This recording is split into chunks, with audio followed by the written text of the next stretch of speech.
뜻을 알면 고백하고 뜻을 모르면 고민한다. 제목으로 하나님 말씀 전하겠습니다. 다 아시는 것처럼 저는 딸이 셋입니다. 딸 부자예요. 그런데 계획한 건 아닙니다. 다른 분들이 가끔 이렇게 격려를 해주세요. 저희 가족이 5인데 저 빼고 다 여성들이잖아요. 목사님 꽃밭에 들어가시는 것 같겠어요. 말씀하시는데 덕담을 해주시는데 그럴 때면 저는 문득 그런 생각이 들어요. 저는 정말로 아들 셋은 생각해 본 적이 있어요. 아들 셋은 생각해 본 적이 있는데 내가 나와 다른 성인 딸 셋의 아빠가 될 거다라는 생각은 안 해봤어요. 뭐 그걸 계획해보지도 않았겠죠. 계획한다고 되는 것도 아니니까. 그냥 나와는 좀 상관없는 일이다라고 생각을 했었는데 뭐 지금 이렇게 됐잖아요. 저 빼고 다 여성들입니다. 신기해요. 그리고 절실하게 또 한 가지 깨닫는 게 역시 세상 일은 계획대로 되는 게 아니다. 보이지 않는 손이 있다. 보이지 않는 손. 여러분 어때요? 동의하십니까? 우리 인생에 보이지 않는 손이 있죠? 세상도 그걸 얘기해요. 보이지 않는 손이 있다. 움직여가는 손이 있다. 뭔지는 모르지만 표현하기를 그렇게 말합니다. 보이지 않는 손이 있다. 그런데 우리는 성경을 알고 성경을 믿고 또 하나님을 믿기 때문에 그 보이지 않는 손이, 세상을 움직이는 손이, 역사를 이끌어가는 손이 바로 하나님의 손이다라는 걸 알아요. 그리고 그것이 바로 하나님의 섭리다. 어려운 말로 하나님의 섭리다라고 말합니다. 여러분, 우리가 하나님 섭리 가운데 있는 줄로 믿습니다. 우리의 인생을 이끌어 가시는 분이 하나님인 줄로 믿습니다. 우리가 만난 것도요, 다 하나님의 섭리예요.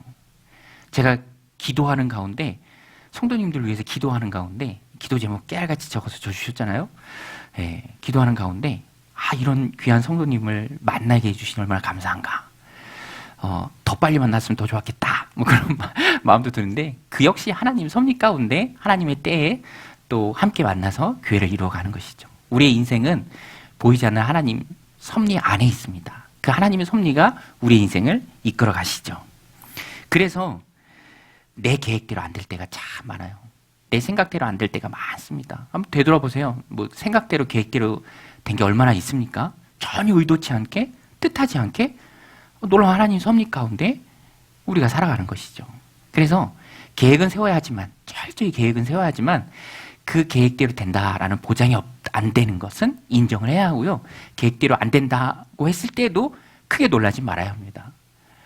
내 뜻대로, 내 생각대로, 내 계획대로 되는 것이 아니라 하나님의 계획대로, 하나님의 뜻대로, 하나님의 섭리대로 이루어지는 거예요. 오늘 본문에도 보면 자신들의 계획대로 일이 안 풀리니까 적잖이 아주 크게 당황하는 사람들이 나옵니다. 그 사람들이 누굽니까? 야곱의 아들들이죠. 야곱의 아들들이 자신들이 계획은 어떻게든 아버지를 설득해서 베냐민을 데리고 애굽에 내려가서 지금 볼모로 잡혀있는 시몬을 구해오고 또 다 떨어진 양식도 더 사오는 것입니다. 그래서 오늘 성경에 보면 내려가는 과정은 그냥 생략을 해요. 그리고 거기서 있었던 중요한 일들을 말해주는데 그 중심에 불안함이 있어요. 당황함. 불안해하고 당황해합니다. 왜 그러냐면 우리 사람들도 그렇잖아요. 어떤 계획을 세워놨어요. 그런데 계획대로 안 된다니까요. 그러면 적잖이 당황하는 거예요. 특별히 아주 중요한 일이에요. 아주 중요한 일인데 내가 철저하게 생각했던 그 계획대로, 목표했던 대로 일이 안 이루어집니다. 그러면 정말로 크게 당황하는 거죠. 오늘 본문에도 그래요. 베냐민을 아버지를 설득해서 데리고 내려왔습니다. 애국까지 내려왔어요. 그리고 요셉을 만나서, 총리죠. 총리를 만나서 오해를 풀고 베냐민 데려왔으니까 한 아버지 아들이라는 것을 증명했잖아요. 그리고 잡혀있던 시몬 데리고 또 사려고 계획했던 곡물을 사서 다시 가나안 땅으로 돌아가면 됩니다. 그게 야곱의 아들들, 특별히 리더가 되는 유다, 우리 지난주에 함께 나눴죠. 유다가 큰 보증을 하잖아요. 그러니까 유다의 마음속에 또 다른 아들들 마음속에는 그게 계획이에요. 그게 목표입니다. 시몬 데리고 곡물 사서 오해 풀고 얼른 다시 가나안으로 가면 돼요. 그런데 그 계획이 완전 수포로 돌아갑니다. 돌발 변수가 생겨요. 갑자기 그 총리라는 사람이 베냐민을 보더니 식사 자리에 초대를 하는 거예요. 식사 자리에. 의외죠. 그 지체 높으신 총리가 변방에 온 아들들, 12아들 왜 초대를 합니까? 그런데 초대를 한 거예요. 그러니까 처음에 했던 계획이 완전히 무너지는 거죠. 그러니까 가면서도 두려운 거예요. 야, 우리가 뭐 당연히 초대라면 기쁜 일이지만 이 총리와 그러니까 요셉하고는 스토리가 있잖아요. 자루에 곡물을 샀던 그 돈이 그대로 다 담겨 있는 거예요. 그러니까 굉장히 걱정을 합니다. 심각하게 고민하는 것을 오늘 본문이 잘 설명을 해요. 야, 큰일 났다. 우리 저 집에 들어가면 억류다. 노예가 된다. 나귀도 다 빼앗긴다. 큰일 났다. 벌벌벌 떱니다. 오늘 말씀 17절, 18절에 나오는데요. 우리 같이 한번 읽겠습니다. 청지기가 요셉의 명대로 하여 그 사람들을 요셉의 집으로 인도하니 그 사람들이 요셉의 집으로 인도됨에 두려워하여 이르되 전번에 우리 자루에 들어있던 돈의 일로 우리가 끌려드는도다. 이는 우리를 억류하고 달려들어 우리를 잡아 노예로 삼고 우리의 나귀를 빼앗으려 함이로다 하고 벌벌벌 떱니다. 처음에 생각했던 계획이 돌발 변수 때문에 바뀐 거예요. 계획이 바뀌니까 당황스러운 거죠. 그리고 그 전의 일이 두려운 거죠. 억류된다, 노예된다, 다 빼앗긴다, 나귀도 빼앗긴다. 불안해 떨고 있습니다. 사실 요셉의 이런 형들의 반응도 이해가 됩니다. 왜냐하면 전에 스파이로 몰렸잖아요. 이젠 또 뭘로 몰릴지 모릅니다. 사실 돈도 자기들이 그렇게 한 게 아닌데 자루 안에 그대로 있었잖아요. 그러니까 정말 딱 걸린 거죠. 그러니까 너무 두려워하는 거예요. 그래서 요셉의 청지기예요. 요셉의 하인입니다. 그 애굽의 하인을 향해서 극존칭을 써요. 주여, 주여. 그리고 집이 보이는데 집에 들어가면 큰일 나니까, 큰일 난다고 생각하니까 지금 불안해서 뻘뻘 떠니까 집에 들어가기 전에 그 앞에서 간절하게 매달리면서 청을 하는 거예요.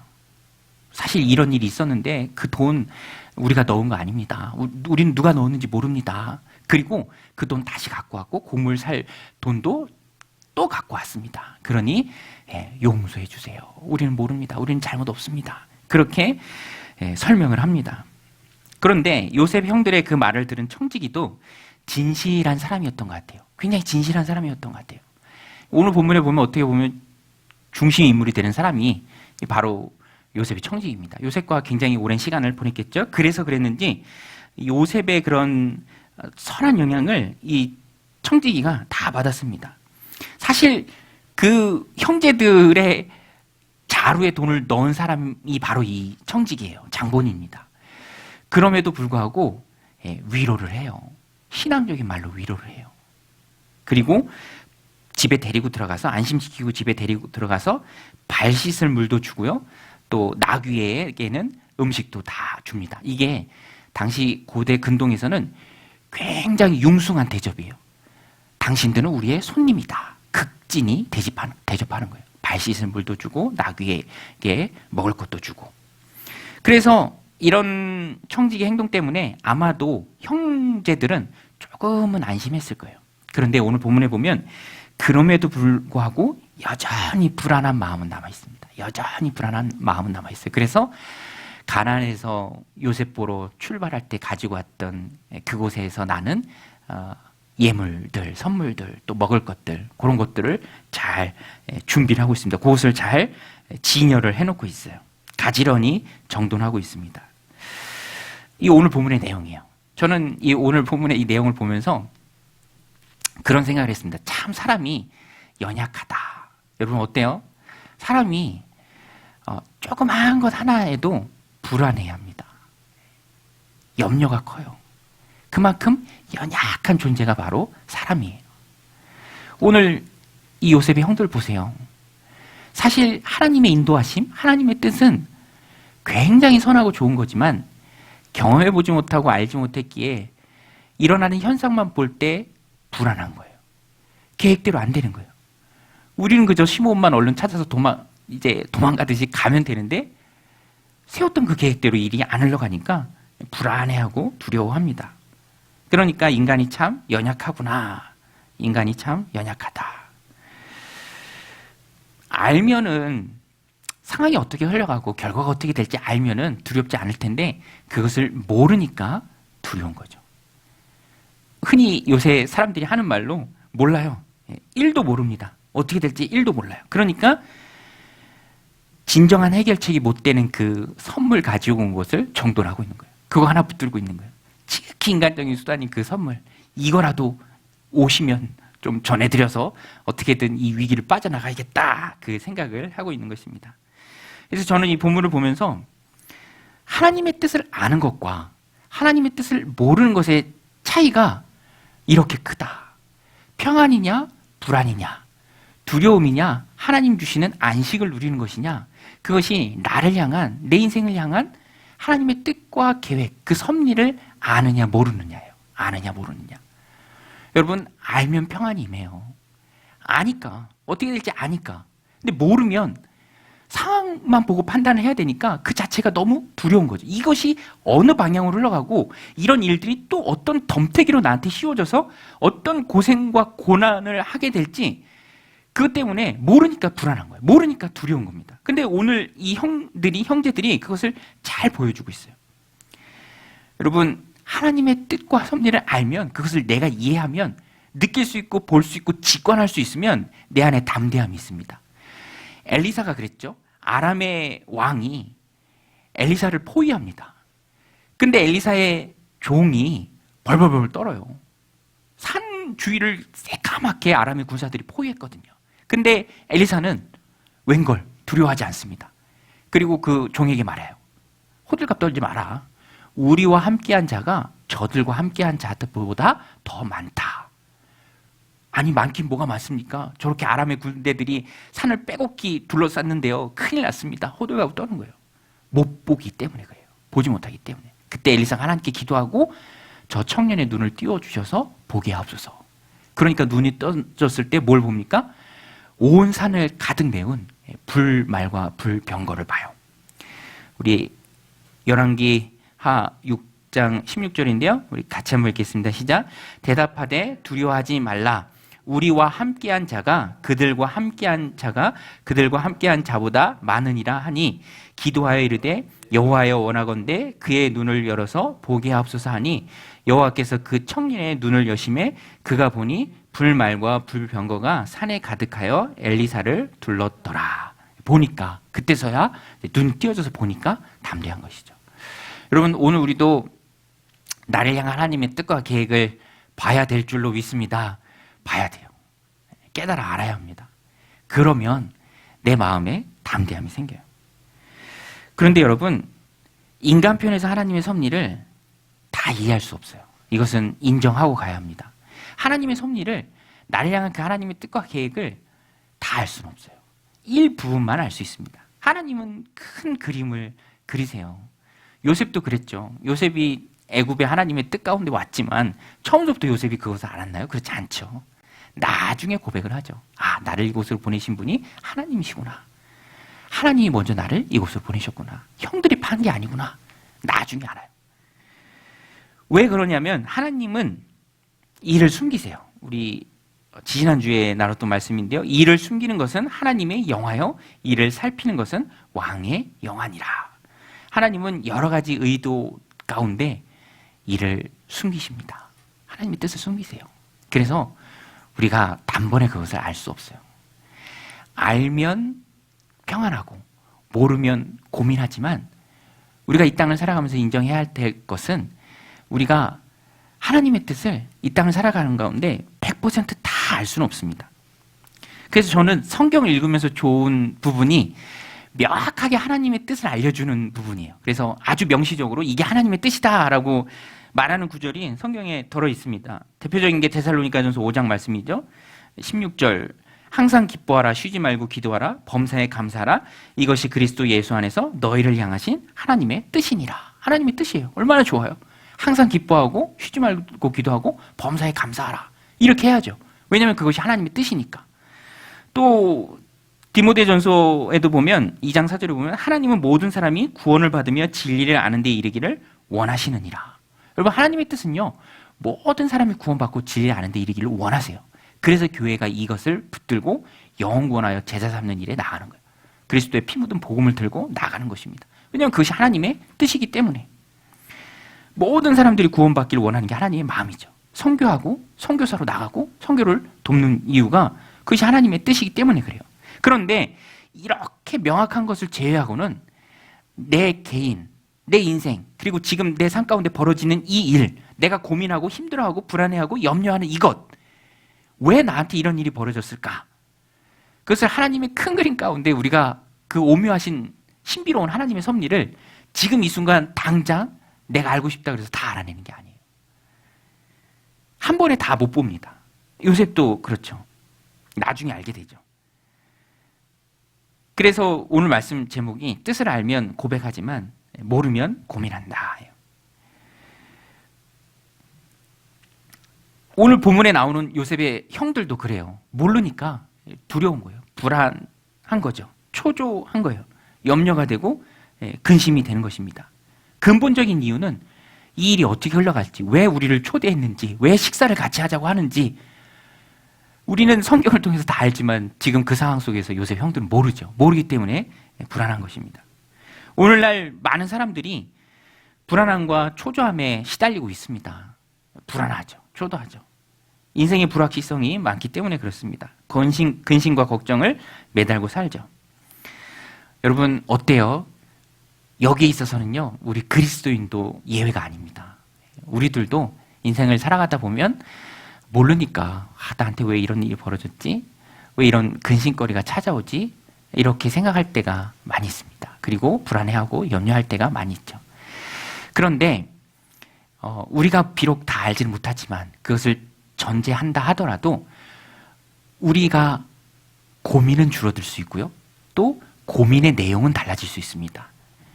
조건이 있어요. 어떤 조건이냐면 내 삶이 아까 서두에 말씀드린 것처럼 또 우리가 이 창세기 요셉의 말씀을 통해서 계속 함께 나누는 것처럼 내 삶이 그럼에도 불구하고 하나님 섭리 가운데 있다. 이것을 인정하면 그래도 우리의 고민은 줄어들고요. 또 우리의 고민의 내용이 달라집니다. 하나님이 왜 나한테 이런 일을 주셨을까? 이렇게 고민하게 되는 거죠. 여러분, 우리는 하나님 섭리 가운데 있는 줄로 믿습니다. 우리 한번 따라서 해볼게요. 모든 것이 하나님이 섭니다. 여러분 믿으십니까? 참새 한 마리도 하나님이 허락하시지 않으면 떨어지지 않습니다. 세상에 우연은 없어요. 우리 그리스도인들은 하나님 섭리 가운데 있고요. 그리고 또 한 가지 생각할 게 섭리로 세상을 이끄시고 다스리시는 분이 나를 사랑하신다. 나를 사랑하신다. 나를 향한 하나님의 섭리, 어떤 일이 생긴다 할지라도 그것은 나를 향한 하나님의 사랑의 바탕을 둔 섭리예요. 그러니까 필요해서 주신 거예요. 필요해서 주신 거예요. 우리가 이것을 꼭 붙들면 어떤 상황 속에서도 과도히 흔들리지 않습니다. 물론 고민은 되죠. 왜 나에게 이런 일이 있을까? 고민이 됩니다. 그러나 근본적으로 모든 게 하나님의 섭리다라고 것을 우리가 믿고 인정하기 때문에 과도히 흔들리진 않아요. 그래서 우리는 이 요셉의 말씀을 보면서 그것을 꼭 붙들어야 합니다. 그러면 어떻게 우리가 하나님의 이 섭리를 또 깨달아 알아갈 수 있을까? 오늘 본문에 보면 요셉의 청지기인 이 애굽 사람이 굉장히 커 보입니다. 영적으로도 커 보여요. 아마 요셉과 오래 함께 생활하면서 그 요셉의 선한 영향력이 이 사람에게 전달이 된 것 같아요. 그래서 두려워하고 또 불안해하는 요셉의 형들에게 이렇게 말합니다. 우리 23절 같이 한번 읽겠습니다. 시작.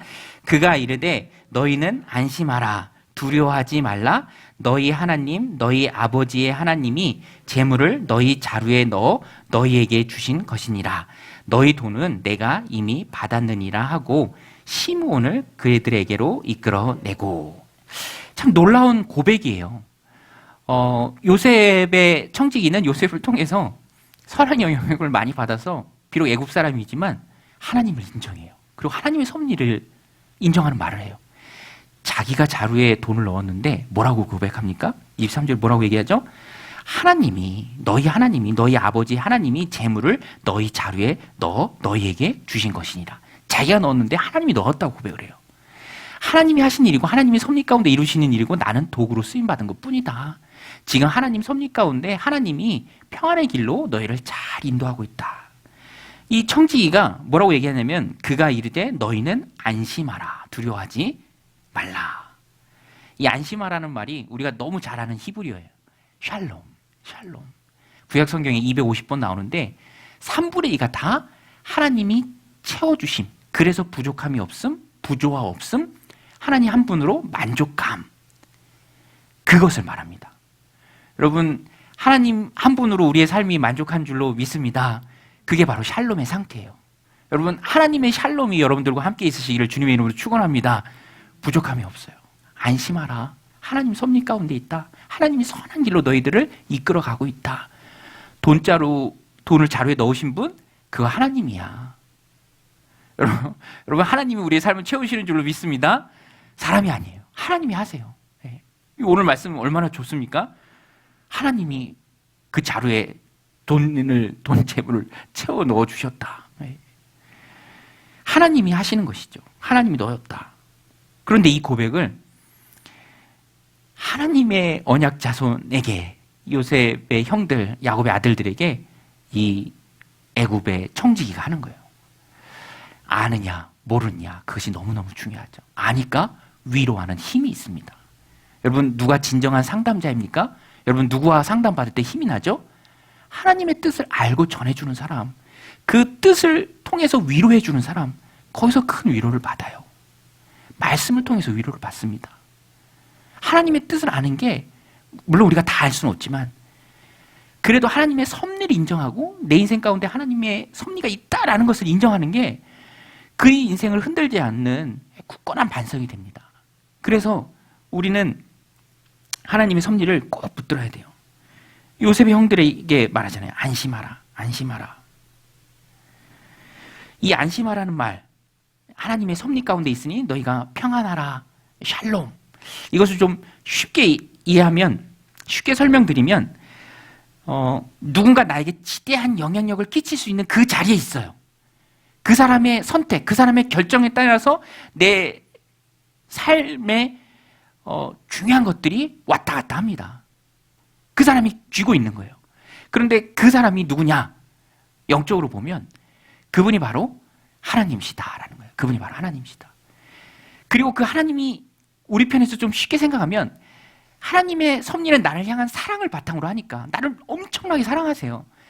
사랑하시는 하나님이 섭리 가운데 만들어 가시는 거예요. 일들을 만들어 가시는 거예요. 샬롬을 주시기 위해서 일을 만들어 가십니다. 그러니까 그 결정권자이신 분은 나를 사랑하시는 하나님인데 우리 편에서 좀 더 쉽게 이해하고 생각하면 그분이 바로 나의 아빠다. 예. 어머니다. 나의 부모님이다. 부모님은요, 내려가는 사랑이죠. 조건 없는 사랑이잖아요. 형제와 또 달라요. 형제와. 제가 이 말씀 준비하면서 저희 형이 고등학교 때 전교회장 선거에 나갔어요. 고등학교 2학년 때. 제 고등학교 1학년 때. 근데 저는 형하고 다른 고등학교를 다녔습니다. 근데 형이 안타깝게도 열심히 선거운동 했는데 본인도 되고 싶었고 한 표 차이로 떨어졌어요. 한 표 차이로. 예. 되게 통한이 여기더라고요. 그러면서 떨어지고 집에 와서 저한테 그러더라고요. 야, 나 한 표 차이로 떨어졌다. 학교가 다르니까. 야, 네가 우리 학교 다녔으면 결과가 달랐을 텐데. 제 속으로 했어요. 과연 그랬을까? 과연 그랬을까? 네, 어린 마음에 그런 생각이 들더라고요. 속으로 웃으면서. 근데 뭐 사람은 다르죠. 형제도 다르고요. 그런데 부모님은 또 달라요. 부모님은 자녀가 잘 되면 너무너무 좋죠. 저희 아이들도 아빠는 이렇게 못생겼어. 나는 아빠보다 더 예뻐. 그러는데 그런 말 들으면 좋죠. 좋아요. 아빠보다 더 좋은 대학 간다 그러는데 아유 저보다 더 좋은 대학 가면 너무너무 좋죠. 그게 부모의 마음이죠. 근데 하나님은 그런데 또 하나님은요, 하늘 아버지 하나님은 부모와 또 달라요. 지난번에도 말씀드렸죠. 이사야서에 보면 어떤 여인이 젖먹이 자식을 잊겠느냐. 그런데 그 여인이 혹시라도 행여라도 만에 하나라도 그 자식을 잊는다 할지라도 어머니가 자녀들 떠나고 부인 떠나고 다 떠나도 마지막까지 안 떠나는 사람이 바로 어머니잖아요. 그런데 그 어머니가 떠난다 할지라도 나는 너희를 잊지 않는다. 우리 이사야서 말씀인데요. 같이 한번 읽겠습니다. 시작. 여인이 어찌 그 젖먹는 자식을 잊겠으며 자기 태에서 난 아들을 긍휼히 여기지 않겠느냐. 그들은 혹시 잊을지라도 나는 너를 잊지 아니할 것이라. 하나님 약속의 말씀입니다.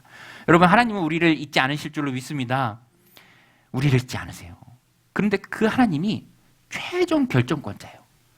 그 하나님이 섭리 가운데, 나를 향한 사랑을 바탕으로 하는 섭리 가운데 모든 것을 다 쥐고 계십니다. 그러니까 우리는 다 알 수는 없지만 그 또한 하나님의 섭리이기 때문에 과도히 좌절하지 않아요. 주저앉지 않습니다. 넘어질지라도 일어설 힘이 있어요. 누군가를 위로해 줄 힘이 있습니다. 힘을 얻고 일어날 수 있어요. 하나님의 섭리이기 때문에, 이 또한 필요해서 내게 주신 것이기 때문에, 하나님이 나를 사랑하시기 때문에. 약속의 말씀이 있잖아요. 여인은 잊을지라도 나는 너희를 잊지 않는다. 세상의 주관자는, 그러니까 믿음의 도식이 아주 간결합니다. 세상에 우연은 없다. 하나님이 다 이끌어 가신다. 그런데 하나님은 나를 사랑하신다. 그러므로 내 인생에 어떤 일이 있을지라도 그것은 나를 위해 주신 것이다. 비록 지금은 알 수 없지만, 비록 지금은 힘들지만, 비록 지금은 어렵지만, 그러나 하나님이 나를 사랑해서 주신 것이다. 그래서 우리는 하나님의 섭리를 붙들고 오늘 본문에 나오는 이 형들 벌벌벌 떨지 말아야 합니다. 그거 무슨 거기서 갖고 온 특산물, 그게 무슨 의미가 있다고 나중에 말씀에 나오잖아요. 아무 소용 없습니다. 요셉이 한 번 더 시험하는데 그거 뭐 드린다고 요셉이 마음이 바뀝니까? 그 인간적인 수단이에요. 아무 소용 없어요. 우리가 꼭 붙들어야 할 분은 하나님 한 분이십니다. 하나님의 섭리를 인정하는 거예요.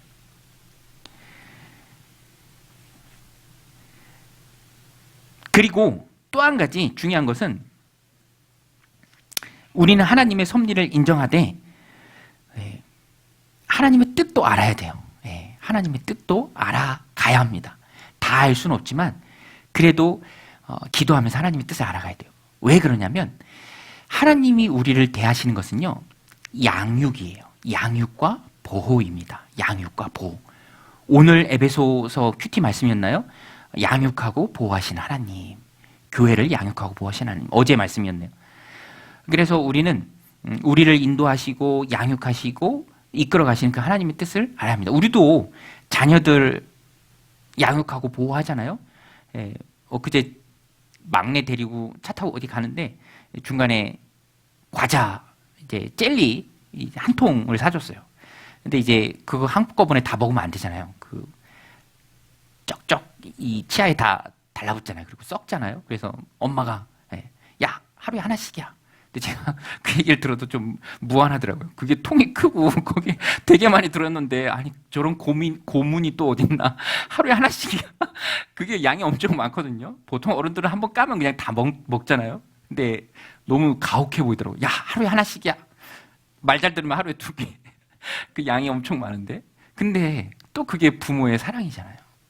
자식이 이빨 썩으면 안 되니까. 어느 때는 가혹하리만큼 하는 거예요. 가혹하리만큼. 저희 아이들도 휴대폰이 다 있는데 그 휴대폰만 계속 보면 안 되니까 제한 프로그램을 다 깔았어요. 처음에 아이들이 막 반항을 하고 막 이게 뭐냐고. 그런데 이름도 재밌어요. 펜스예요. 펜스. 펜스를 다 쳐놨어요. 그래서 엄마가 핸드폰을 다 조작해요. 뭐 몇 시간 했는지 다 보여. 그리고 그 차단해버려. 그러면 안 되는 거예요. 애들이 막 처음에 막 반항을 하는데 이제는 막 순순히 아주 낮은 자세로 와서 좀 풀어줘요. 그리고 그래, 그럼 좀 풀어. 그게 다 양육과 보호예요. 그러니까 하나님도 우리를 양육하고 보호해요. 야, 안 돼. 너 그거 하면 중독돼. 죄가 파멸을 가져오는데 널 위해서 하지 마. 하루에 하나씩이야. 그죠? 그거 안 돼. 계속 오래 하면 중독돼. 안 돼. 하나님 우리를 그렇게 양육하십니다. 그러니까 하나님의 양육하신 하나님의 뜻을 알아야 돼요. 하나님의 뜻을 알아가야 합니다. 자, 한번 여쭤볼게요. 어떻게 하면 하나님의 뜻을 알 수 있습니까? 어떻게 하면 하나님의 뜻을 알 수 있죠? 성경을 보면 돼요. 명확한 하나님의 뜻이 있죠. 그리고 기도입니다. 우리 한번 따라서 해보겠습니다. 기도하면 안다. 뭘 압니까? 뭘 알죠? 나를 향한 하나님의 뜻, 그 계획, 그 섭리. 그 신비롭고 오묘한 하나님의 나를 돌보시는 양육의 방법, 보호하시는 하나님의 방법. 이게 하나님의 은혜구나. 그래서 우리의 기도는요, 제가 이번 주 칼럼에도 썼는데 발전이 돼야 돼요. 기도가 발전이 돼야 돼요. 조금씩 기도의 방법도 다양해지고 깊어지고 넓어지고 폭이 넓어지고 다양해지고 양도 많아지고 다양한 방법을 시도해야 합니다. 그게 기도가 발전하는 거예요. 우리 신앙이 자라가면서 기도의 방법도 같이 발전을 해야 돼요. 그래서 저도 기도 의자를 제가 하나 주문했거든요. 제가 다녔던 기도원에 보니까 무릎 꿇고 기도하는, 여러분 저는 무릎 꿇고 기도하는 걸 좀 선호해요. 왜냐하면 간절하면 무릎 꿇게 돼 있어요.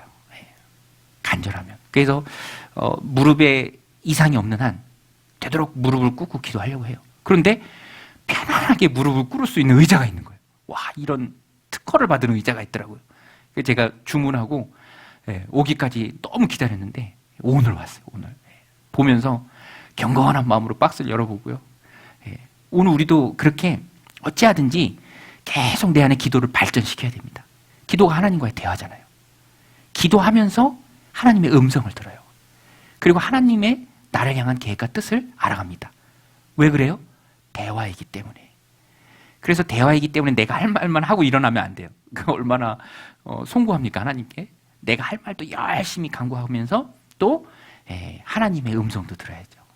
어떻게 보면 기도의 많은 부분은 하나님의 음성을 듣는 시간이에요. 나를 향한 하나님의 계획과 뜻을 알아가고 듣는 시간. 그것이 바로 기도의 시간입니다. 이 월요일날 큐티도 그래서 참 저한테 와닿는 게 많더라고요. 거기에 보면 하나님의 뜻을 분별하라. 우리 개정 성경에는 시험해보라, 찾으라라는 뜻인데 그렇게 썼습니다. 그리고 깨어라. 죽은 자들 가운데 같이 죽어 있지 말고 깨어라. 근데 그 깨는 게 바로 영적으로 깨어있는 거죠. 기도로 깨어있는 것입니다. 우리 에베소서 5장 10절 14절 말씀인데요. 우리 같이 한번 읽겠습니다. 시작. 주께 기쁘시게 할 것이 무엇인가 시험하여 보라. 내가 어떻게 하면 내 삶으로 주님을 기쁘시게 할 수 있을까? 찾으라. 연구하라. 시험해보라. 또 14절 같이 읽겠습니다. 그러므로 이르시기를 잠자는 자여 깨어서 죽은 자들 가운데서 일어나라. 그리스도께서 너에게 비추이시리라 하셨느니라. 기도로 깨어서 일어나라 라는 것입니다. 여러분, 우리가 기도로 깨어있을 때 나를 향한 하나님의 뜻과 계획, 그 섭리 우리가 다 깨닫고 불안해하지 않고 초조해하지 않고 성급해하지 않고 절망하지 않고 또 힘있게 하나님 주신 삶을 살아갈 줄로 믿습니다.